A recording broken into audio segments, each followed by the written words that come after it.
ಆ ತಾಯಿಗೆ ಸ್ವಲ್ಪ ವಯಸ್ಸಾಗಿತ್ತು. ಹಾಗೆಯೇ ಒಂದು ದಿನ ನಡೆಯುವಾಗ ಅಕಸ್ಮಾತ್ ಕೈ ತಾಗಿ ಚಾರ್ಜ್ಗಿಟ್ಟಿದ್ದ ಮೊಬೈಲ್ ಕೆಳಗೆ ಬಿತ್ತು. ಶಬ್ದ ಕೇಳಿ ಮಗ ಓಡಿ ಬಂದ. ನಿನ್ನೆ ತಾನೇ ಖರೀದಿಸಿದ್ದ ಲಕ್ಷ ಬೆಲೆಯ ಮೊಬೈಲ್ ಬಿತ್ತು ಹುಡಿಯಾಗಿತ್ತು.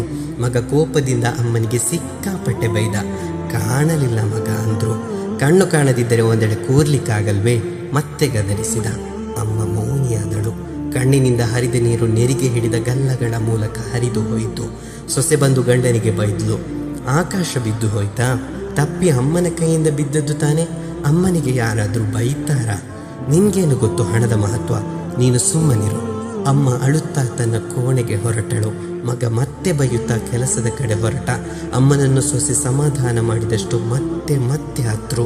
ಸ್ವಲ್ಪ ಸಮಯದ ಬಳಿಕ ಅಮ್ಮ ಹೊರಡಲನುವಾದರು. ಸೊಸೆ ಎಲ್ಲಿಗಮ್ಮ ಹೋಗ್ತೀರಿ ಕೇಳಿದ್ಲು. ಇಲ್ಲಮ್ಮ, ಪೇಟೆಗೆ ಹೋಗಿ ಬರ್ತೇನೆ. ರಾತ್ರಿ ಮಗ ಬರುವಾಗ ಸೊಸೆ 2,000 ಸ್ವಲ್ಪ ನೋಟನ್ನು ಗಂಡನಿಗೆ ಕೊಡುತ್ತಾ, ಇದು ಅಮ್ಮ ಕೊಟ್ಟದ್ದು. ದೇಹದಲ್ಲಿ ಉಳಿದಿದ್ದ ಕಿವಿಯೋಲೆ ಮಾರಿ ಬಂದಿದ್ದಾರೆ. ನಿಮಗೆ ಕೊಡಲು ಹೇಳಿ ಊಟ ಮಾಡಿ ಮಲಗಿದ್ದಾರೆ. ದಯವಿಟ್ಟು ಇದನ್ನು ಬೆಳಿಗ್ಗೆ ಚಿನ್ನದಂಗಡಿಗೆ ಕೊಟ್ಟು ಕಿವಿಯೋಲೆ ತನ್ನಿ. ನಿಮ್ಮ ಅಪ್ಪ ಹೇಳಿದ್ರಂತೆ ಅಮ್ಮನಲ್ಲಿ, ನೀನು ಸತ್ತ ಬಳಿಕ ಕಿವಿಯಿಂದ ತೆಗೆದರೆ ಸಾಕೆಂದು. ಮಗ ಕೂಡ್ಲೇ ಬೈಕ್ ಸ್ಟಾರ್ಟ್ ಮಾಡಿ ಚಿನ್ನದಂಗಡಿಯವನ ಮನೆಗೆ ಹೋಗಿ, ನನಗೆ ಈಗಲೇ ಕಿವಿಯೋಲೆ ಮರಳಿ ಕೊಡಬೇಕು. ನನ್ನಿಂದ ತಾಯಿಗೆ ಅನ್ಯಾಯವಾಗಿದೆ. ಅಂಗಡಿಯವ ಪರಿಸ್ಥಿತಿ ಮನಗಂಡು ಮರಳಿ ಕಿವಿಯೋಲೆ ನೀಡಿದ. ರಾತ್ರಿ ಇಡೀ ಮಗ ವಿಲ ಒತ್ತಾಡಿದ. 1-2 ಸಲ ಅಮ್ಮನಲ್ಲಿ ಕ್ಷಮೆ ಯಾಚಿಸಲೆಂದು ಕೋಣೆಗೆ ತೆರಳಿದ. ಅಮ್ಮ ಗಾಢ ನಿದ್ರೆಯಲ್ಲಿದ್ದರು. ಬೆಳಗಾಗಲು ಕಾಯುತ್ತಾ ಕುಳಿತ. ಬೇಗನೆ ಎದ್ದು ಅಮ್ಮನ ಕೋಣೆಗೆ ಹೋದ. ಅಮ್ಮ ಇನ್ನೂ ಗಾಢ ನಿದ್ರೆಯಲ್ಲಿದ್ದರು. ಅಮ್ಮ ಅಮ್ಮ ಎಂದು ಮುಟ್ಟಿ ಕರೆದ. ಅಮ್ಮ ಮಾತನಾಡಲಿಲ್ಲ. ಅಮ್ಮ ಕೋಪವಾ?